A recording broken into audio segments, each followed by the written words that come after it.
Vicepresidenta, los centros educativos, los directores como tales, no están al servicio de su cruzada separatista, sino de la educación y de la legalidad. Parece que la astucia consiste en utilizar políticamente los bienes y los servicios públicos, pero que sean otros, los funcionarios que dependen de ustedes, y aquí está el elemento de coacción, los que se arriesguen a incurrir en responsabilidades por ceder el uso de bienes públicos sin título jurídico, es decir, sin amparo legal, por permitir su ocupación para un uso no educativo sin cobertura legal.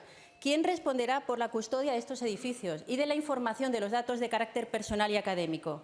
Los directores y también los sindicatos, mire, les han pedido que confirmen por escrito las instrucciones del 9N.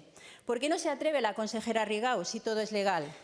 Tampoco están al servicio de la Generalitat los presos del CIRE, a los que ustedes están utilizando para hacer las papeletas, y no lo niegue ya, abusando de su condición de privación de libertad y malgastando nuestros impuestos.